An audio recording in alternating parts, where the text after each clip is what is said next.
You're listening to A Window on the East, an IntelliNews podcast.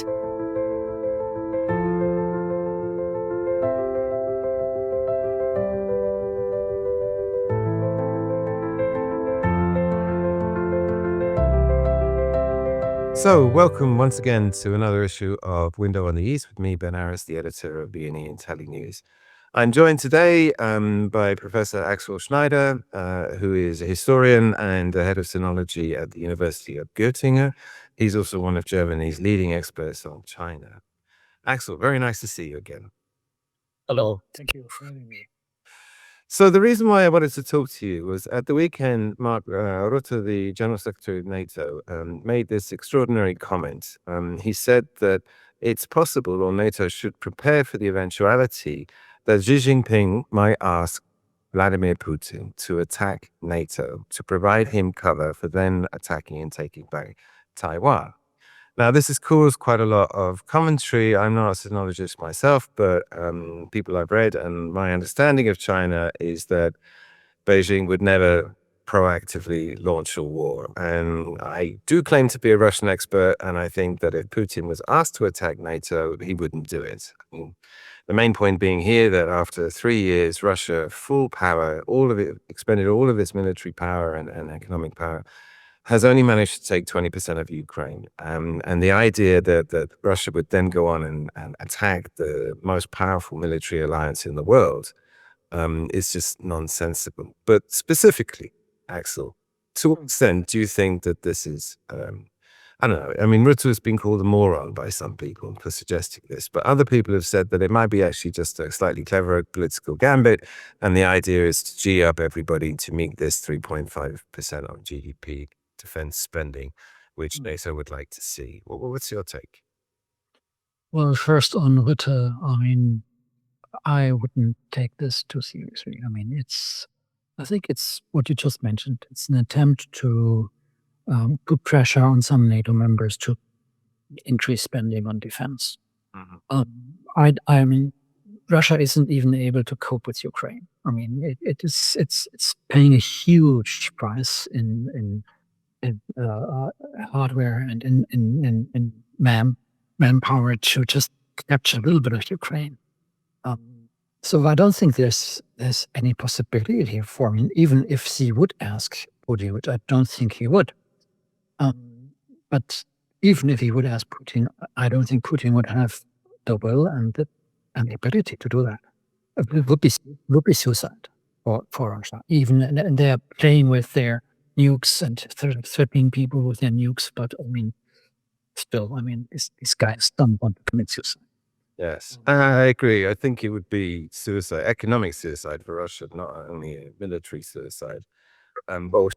However, I mean, it does bring up a serious point, in so much as America is now involved in two wars, the one in the Middle East, Iran versus Israel, and the Ukrainian war.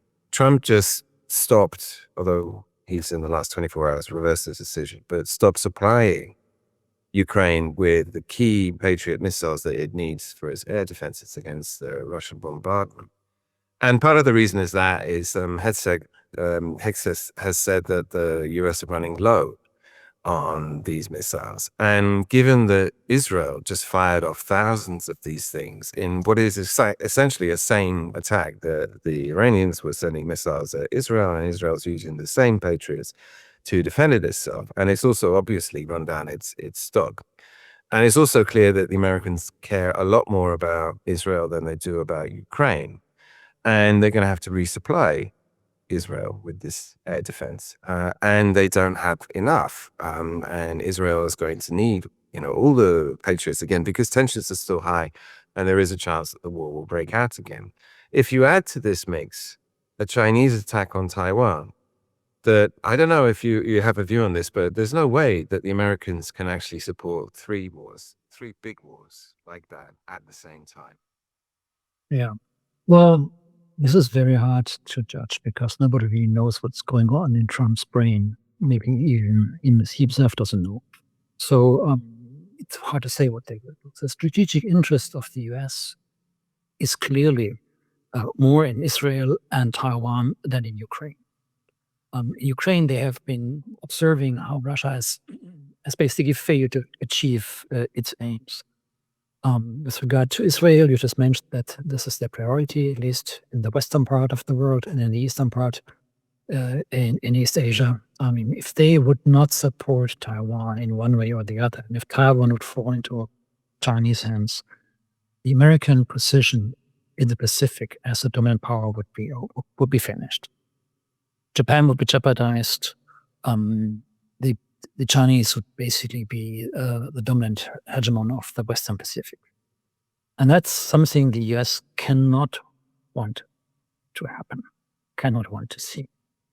Not to mention the fact that if the PRC would occupy Taiwan, it would get hold of two harbors in Hualien and in Taitung, which are very close to very deep sea. So from these two harbors down to you drive some 20 sea miles out, and then you're 10 miles down. That's a perfect harbor for submarines who carry nukes. We've talked about this before. This is the part of the motivation of taking Taiwan is that the South China Sea is very shallow, and so that China can't send submarines out without being spotted. And if they have to Taiwan, then that changes the strategic game, and suddenly all the Chinese subs become invisible. Right. This is basically strengthening their second strike capability.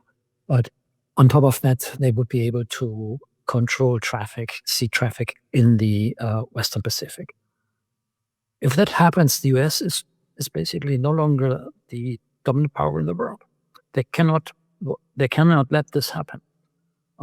Whether they would actually interfere and in what way, it's very hard to say. But let's just not talk about the US because that's something that we currently really don't know what they are up to. The policy of the last 2 or 3 years is one of basically going for a confrontation with China. On the Chinese side, it's much more complicated because Xi is no longer as powerful as he was 2 or 3 years ago. The economy is not going well, to put it mildly. If they would now, for example, if you talk about this remark by Rutte, if they would ask Putin to do something like that, I mean, they would after that be obliged to Russia to support them. But Russia never has been an ally of China. I mean, formally yes, but in fact never. I mean, Russian national interest is not as strong as China. On the contrary, and vice versa. So you're saying that if China went to war with the States over Taiwan, that they can't rely on Russia to be a military ally? No, I don't think so. They couldn't do so in the late 1940s. I mean, Stalin supported the KMT until very late in the Civil War. And then he switched sides because he realized, okay, that the CCP is going to win. So Russian policy vis-a-vis China is basically driven, of course, by Russian national interest and vice versa. China's policy there is driven by Chinese national interest. And if you look at the map, they both are very vulnerable on their southern, in the case of Russia, and on the northern border in the case of China. So it is, I don't think that the Chinese-Russian alliance as it's being described nowadays in the media is really very strong. But it's been called the marriage of convenience. I think with the advent of things like the BRICS, which we'll come on to in a bit, actually, I want to talk about that too, that it's gone a bit further than that. But, everybody I talked to about China said, look, it's always first and foremost Chinese national interests. That's the only thing they care about. And they take a long game with that. And they're willing to dump everyone, including Russia, as soon as it's not in their national interest to do it. Of course they will. And they've been basically profiting from the war in Ukraine by getting cheap energy from Russia. It is, I don't think there is a real alliance. It's at least not an alliance driven by shared interest. Currently, the alliance is driven by a common enemy. That can change quickly. So to play devil's advocate before we leave this topic, is this actually the perfect time for China to make a move on Taiwan? In so much as we said already that America is stretched between the Middle East and the Ukraine war, it doesn't have And it's depleted a lot of its reserves, strategic reserves. Well, no, it's kept its strategic reserves, but its surplus it's depleted. And if China wanted to make a military move against Taiwan, now is the time to do it. I mean, is that true? And if they don't do it, why not? Well, I'm not so sure because we don't really know very well how good Taiwanese defenses are. And the PRC probably wouldn't even have to attack Taiwan, just have to block it. I mean, Taiwanese energy resources are enough to keep the country running for 2 weeks. And then it would capitulate. Yes, and then they basically, everything goes down. I mean, so if the mainland Chinese Navy would start to block Taiwan, then it depends on what the US is going to do. If they would, for example, escort some ships into Taiwanese waters, how to say. And the PRC doesn't even have to do it with its national navy. It just can send some militia boats, this kind of maritime militia type of approach to make life for Taiwan very difficult. So there would be several steps the PRC could take. I personally, and this is just my hunch from observing domestic policy in the PRC, Xi has been purging all those who are opposing a very belligerent policy. And yet, given how bad the economy is in China, the gamble would be huge. If they don't win this conflict, if they look bad, the whole regime could go down. I'm not sure they're ready to take the risk right now. So what is, I mean, explain to me the mentality behind it, because I mean, again, from my seat, looking at it from the Moscow perspective, if Putin was in charge, he would do the blockade. He would take it, and he would see the weakness that is the US and NATO's falling to pieces in the sense that the arguments going on over this defense thing is. And the massive underinvestment made in Europe, which has been highlighted again by the war in Ukraine, now is a perfect opportunity. And Putin, being the opportunist and adventurer that he is, he would do it. But what's the thing? I mean, you're saying that yes, the PRC has it's a huge political gamble for it, but then they also made it perfectly clear they want Taiwan back. Are they just going to take the same 1,000-year mentality and just wait for it to fall like a ripe apple into their hands at some point in the future? I'm not sure. Yeah, well, it's very hard to say. The PRC doesn't have much of a choice. It cannot give up that claim. They need to get Taiwan back. It is for historical reasons. Whether these historical reasons are made up or not, it's not the question. As long as the Chinese believe in them, they are a reason to act. It is for the stability of the regime. Pressure on the CCP from Chinese nationalists is very, very strong. If they look soft on Taiwan, they are in trouble domestically. And third, the question of the strategic interests of the PRC. So they cannot give up on Taiwan. On the other side, let's not forget the PLA has fought its last major conventional war in 1953. They have zero experience in waging a war. Zero. Absolutely nothing.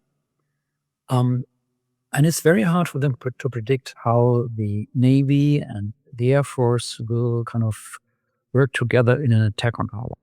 It's a huge gamble. So it might in the end depend on how confident the military is and how, let's say, desperate Xi is looking for an area where he can perform. Currently, I don't expect it to happen. I don't think so. I don't think just too hard. It sounds like the policy is creeping strangulation. I mean, not do anything extreme. And there seems to be two aspects of that, which is slowly building up your hold on the whole South China Sea, all these artificial islands that, and at the same time, Taiwan has been shorn of allies through diplomatic pressure, hasn't it? The number of friends it has been reduced each year. My guys in Taipei were telling me.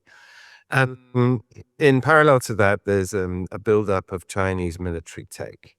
And that was highlighted to me by the Pakistan-Indian conflict, where suddenly, I think it was Pakistan that was flying these, what are they, the J-10s, J-20s, the Chengdu airplanes, which suddenly came onto my radar as very advanced stealth fifth-generation fighters. They shot down a lot of Mirage of French fighters. So, well, tell me first about the military buildup. That's easy because China already has the largest navy in the world. It's in the process of building up a significant submarine fleet. And then suddenly I'm aware of these fifth generation fighters. To how, it's not ready to take on the States, but it's going in that direction rapidly, I think. Yes. Well, if I were in the position of the State Department and Pentagon in the US, I would exert huge pressure on Netanyahu to finish this conflict as soon as possible. And then I would pull out of Ukraine, keep in outer form, but basically pull off Ukraine and put all my eggs into the East Asia. Which is exactly what Hex. This is Hex said exactly this. He said he's going to end all wars except for Taiwan. Yes. I mean, this is what basically has been, in one way or the other, the policy ever since Obama. Not in these words, but Obama shifted the strategic focus of the US onto East Asia. Because he knew that the biggest challenge for US supremacy in the world is coming from China. That's pretty obvious. So that is what I would do. And it's not a question for China whether or not they want to wait and how strong they think they are. We don't know. This is basically just guessing. But the policy is to build up the defense, the PLA to the point where it can challenge the States, in so much as it's already taken over in Navy, and there's the appearance of these fifth generation fighters now, which suddenly, have appeared on the scene. Suddenly everyone's buying them. But is that developed together with the Russians? I mean, I didn't realize they had such a... That's independent. I mean, the Navy, that's interesting. The Navy is partly being built up with the support of Ukraine. The first Chinese aircraft carrier was an older Russian one that was updated and modernized with the help of Ukraine, experts from Ukraine. But there's a very close cooperation between the Chinese Navy and the Navy of Ukraine. At least in the past, that was a very close cooperation. Again, I mean, having these weapons is nice, but if you have never used them in an actual conflict, it's very hard to predict what will happen. The last war, which was not a full conventional war, China fought, was in 1979, a 2-month campaign against North Vietnam, which didn't go well for China. They basically had to retreat because they got beaten up by the Vietnamese. And for me, as somebody, when I put myself into the shoes of Xi Jinping, that's the big question. How well will all these machines perform? They look wonderful on paper. It's high tech. It's all great. But once you have to put them across the Taiwan Strait into a war against Taiwan, it's very hard to say what would happen. So if I were in the position of Xi, I would not go for that risk. I would rather go for the current approach of strangling Taiwan. And on that score, I was reading This year, building up a huge navy. Yeah. I was reading that, the US is sort of fighting a rearguard action here, and really their only strong, firm ally in Southeast Asia is the Philippines. And there's been various security deals there, but, as for the rest, China's increasing its influence in all of the countries. I mean, through economics, through trade, Belt and Road. But then the Americans are looking increasingly isolated on their island in the Philippines. Is that true? No, I don't think so. I think it's a mean, the Japanese and South Koreans are not interested in China expanding its sphere of influence. Absolutely not.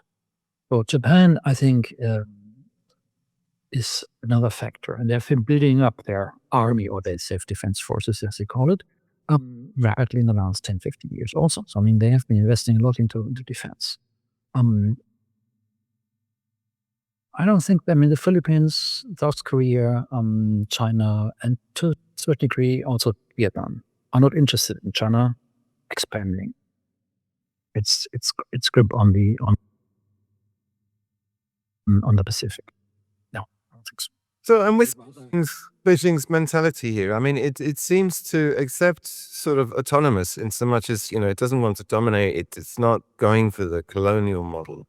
It's more like we're partners and we trade, but, you have to be conscious of our interests, Chinese interests, but we're not going to force you to do anything like the West, where you force people to have gay pride marches. So China doesn't play that way. What's the difference? That's the rhetoric. The Chinese nation has always, since times immemorial, been peaceful. That's a self-image. That's a rhetoric, which is not supported by historical facts. China has been as belligerent as any other country. They just have been sometimes in a more difficult position. So I believe that Chinese realize, given their position, their strategic position, a full-fledged military conflict with 2 or 3 major powers of the Western world would be very hard to win. Just look at the map. Just imagine you are the Minister of Defense in the PRC, and then you look at the map, and then you don't sleep again for the next 5 years, because this country is impossible to defend if it gets attacked. In the south, you have the sea. In the north, you have Russia. In the west, you have Tibet and Xinjiang, and then in the east, you have countries that don't like you. As every player of Risk can tell you, the game, that Eurasia is impossible to hold because it's got too many borders. You know this game, Risk? It's just too many. Yes, I know.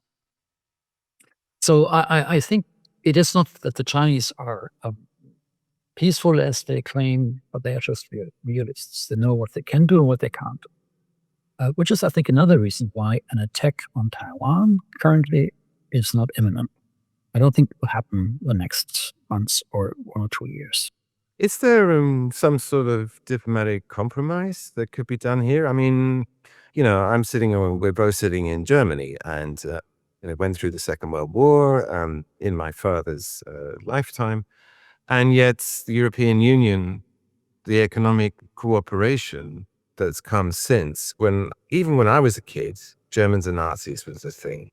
My children, who are, half German, it's not a thing. I think for Brits as well, it's not a thing anymore. And with that economic bind between Taiwan and China, could they not form some sort of union? Is there not a diplomatic solution to this, which doesn't involve one country taking over the other or starting a war? Is that possible?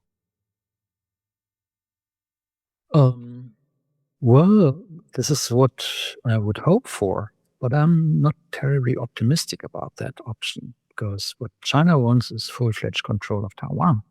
And this one country, two systems formula they had in the past is dead after Hong Kong and the experience in Hong Kong. Nobody believes in it anymore.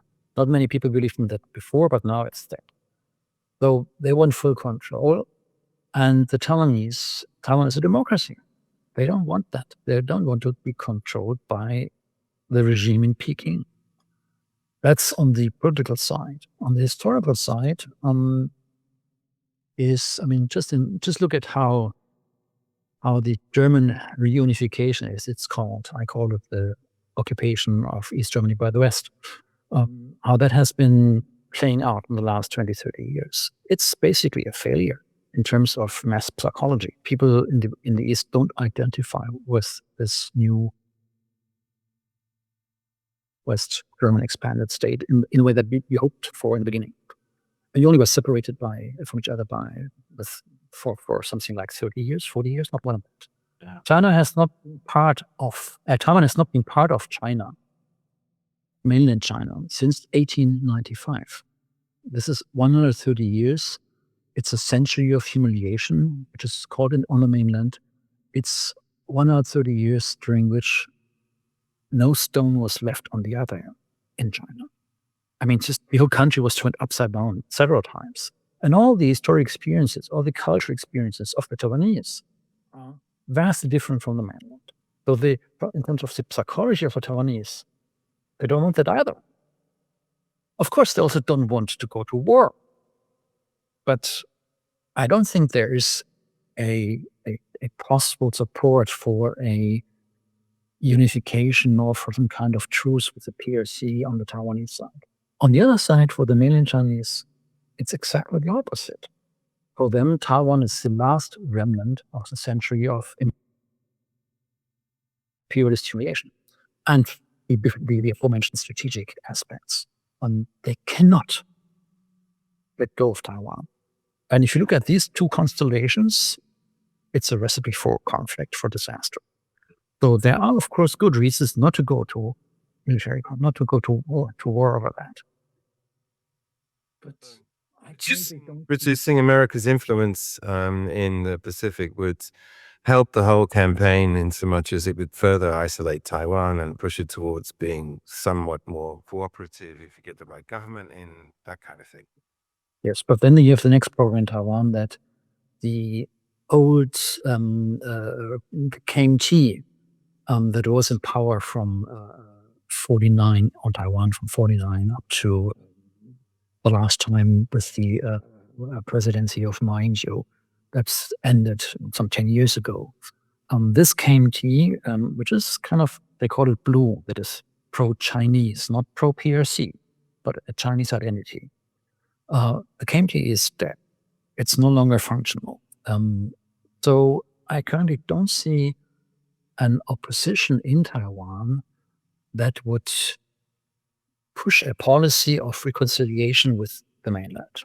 On the contrary, the current president is, at least in the past, was a green, meaning a Taiwanese independence hardline. It's all set for conflict. And to broaden out, we can only hope that economic and other intelligence will. yeah. To broaden out, we mentioned at the beginning BRICS, and the BRICS summit in Rio has just finished, and this has gone from equity marketing term from Goldman Sachs, whenever that was, a decade and a half ago, to actually being a political organization. And it's young. I don't think it quite has worked out what it wants to do, what it represents, but more and more people are joining up, and Indonesians joined this January. I thought that was fairly decisive because that brings another huge Asian country into the BRIC camp. And more specifically, I've been pointing out that the president, the new one, was invited to go to the G7 and skipped it and turned up in St. Petersburg to be the guest of honor at Russia's investment conference instead. And they're pushing Xi Jinping and Putin, this multipolar world, in contrast to the unipolar dominated by the States. And I think you can argue, actually, they've already made a lot of headway in breaking up the unipolar world, that America's grip on the rest of the world has been severely weakened. And that's been made worse or catalyzed by Trump. But what does this multipolar world look like? Because Putin and Xi Jinping did this 8,000-word essay that was released last year. I was looking through it, and it's all talking about equality and countries should be respected, and they could make their own, they have their own domestic policies, and you shouldn't interfere with it as a partner, and you should have pragmatic, interest-bound, mutually advantageous relationships, which all sounds great when it's a kind of sort of socialism. But you're also suggesting that, beneath that, Russia has an agenda, China has an agenda, and those two in particular want to dominate their backyards. And it's not quite so lovey-dovey as it sounds. What does the multipolar world look like? And how does it work in practice? Well, that's hard to predict because the rhetoric of that BRICS is basically in line with 1955, the Bandung Conference back in Indonesia, when China, represented by Zhou Enlai, was basically saying there's first world, the West. There's a second world, which is Russia and the Communist bloc, and then there's the third world, which are countries independent of these two major blocs. And back then, the rhetoric was exactly the same. It is coexistence, non-interference, territorial integrity, sovereignty, and so on and so forth. The question, of course, is the policy the PRC is currently pursuing with BRICS is to try to break US dominance by attacking different pillars of US hegemony, among which is, of course, also the US dollar. And they're trying to weaken the US and the West by doing this.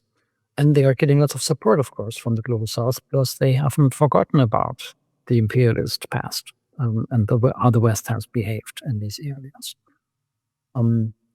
So that is the strategy of weakening the West. If that is successful, what comes next? I don't believe in peaceful coexistence. I am an historian.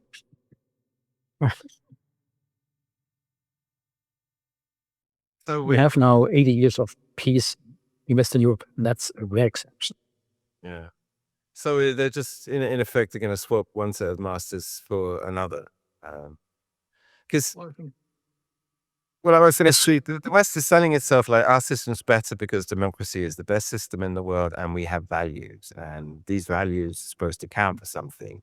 However, I mean, particularly the US behavior with what's been going on with Israel and particularly Gaza, it looks like all those values have just been thrown out the window because there's a slaughter going on there, should not be condoned, and yet blind eyes are being turned to it, and weapons are being thrown into Israel to kill people. And so I think if you look at it from the global South point of view, any pretense that these values are real in the Western world has been shredded.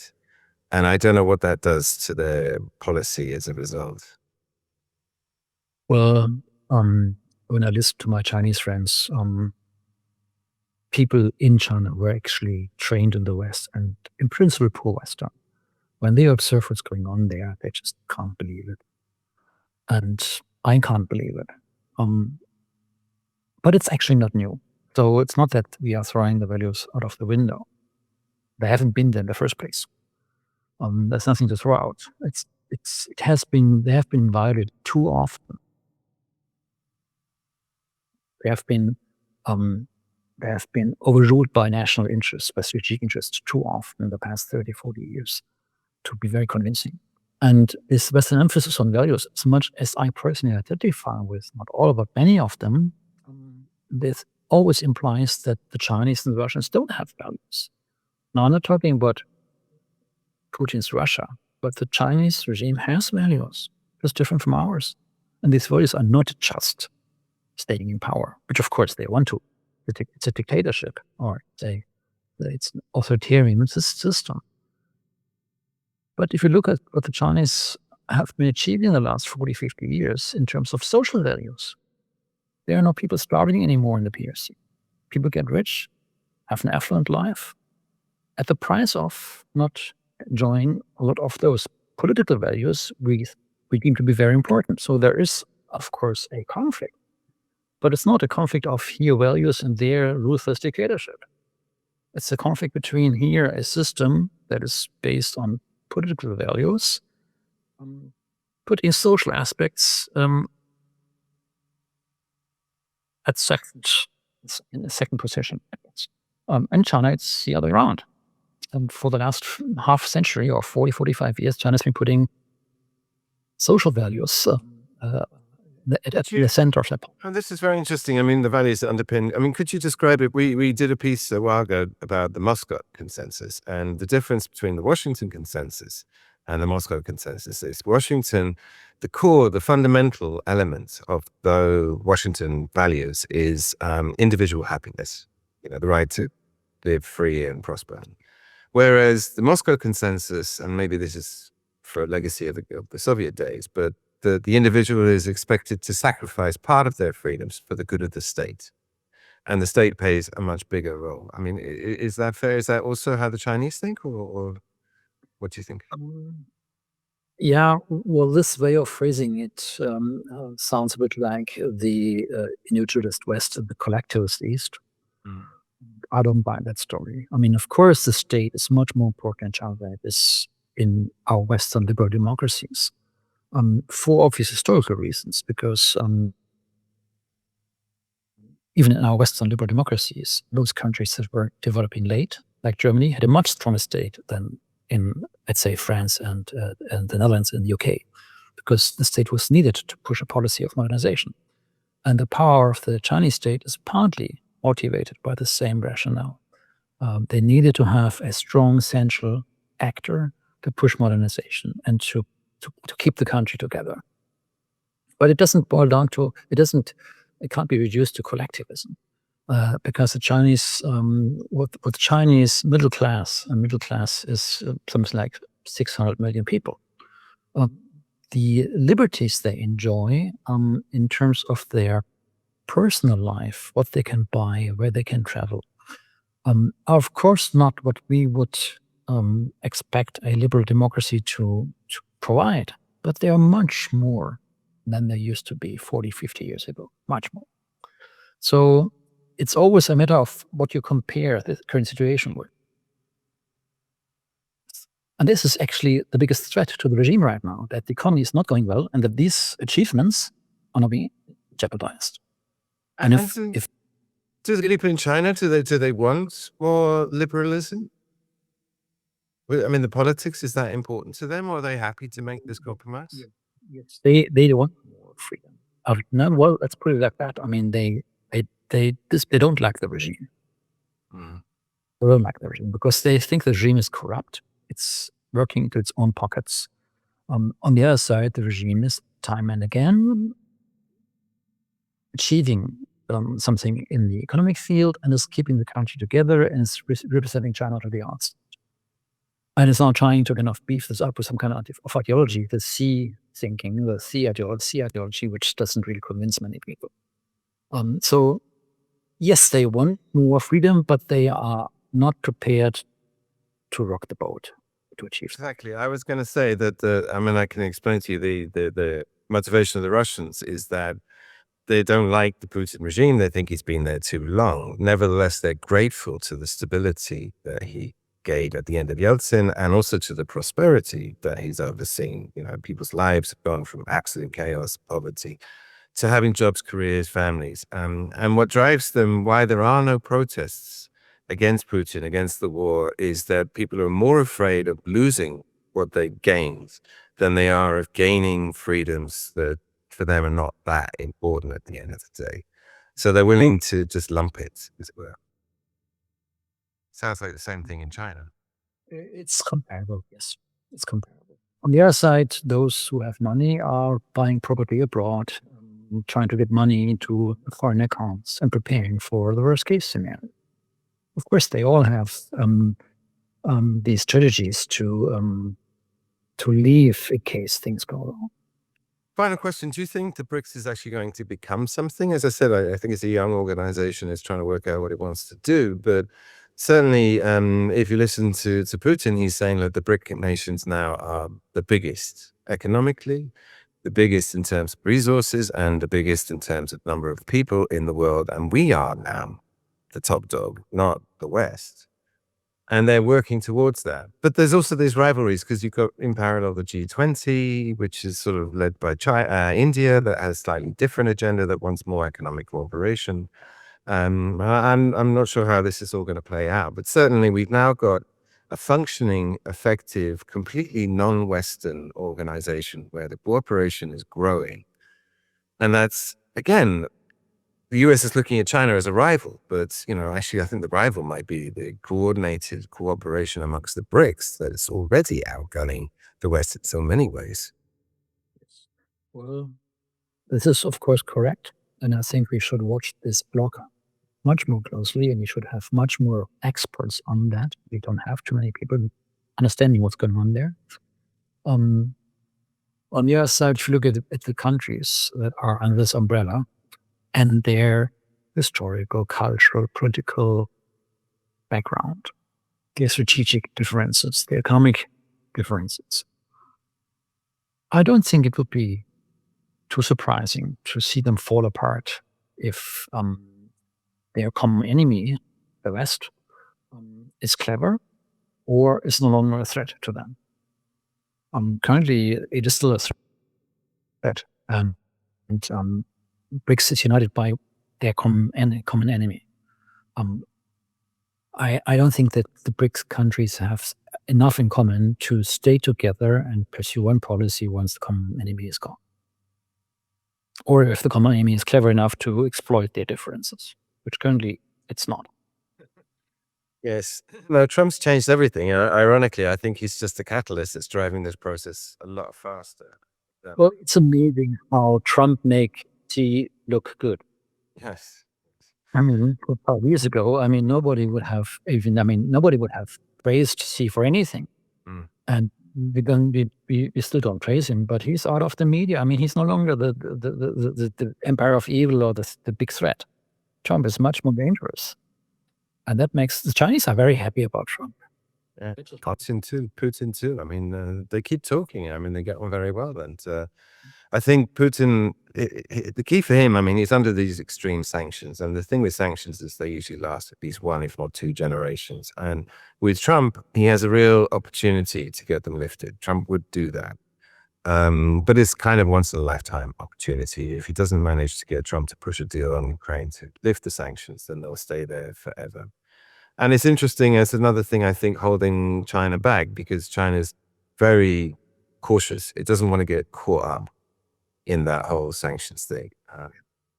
And it's just, when it's the one part of the sanctions weapon that works, is that if you threaten secondary sanctions on Chinese banks, then they'll immediately cut all their ties with the Russian banks. So Axel, look, thank you very much for taking the time to talk. Fascinating as always. We should come back to this when the attack on Taiwan starts, or if not, Well, if you want to get some input on that from somebody who is a real expert, who has been looking at that in great detail, with a lot of background knowledge about the Chinese position, you should talk to my previous PhD supervisor, Professor Vladimir Putin. She has written an excellent book about China's foreign policy that came out last year, called China, die Neuordnung der Welt. So That's a very good read. Our intention is to actually have more of these podcasts. So I always find them interesting, fascinating to have conversations. So on that note, for those of you at home listening, watching, then I recommend you go to our website, IntelliNews.com, where we write about all this stuff on a daily basis. There you'll also find on the right-hand side a button called Editor's Picks. Sign up to that. It's a daily email digest of our best stories for the last 24 hours. And you can follow us on Twitter, ads, BNE, IntelliNews. Once again, Axel, thank you very much. Thank you. Goodbye.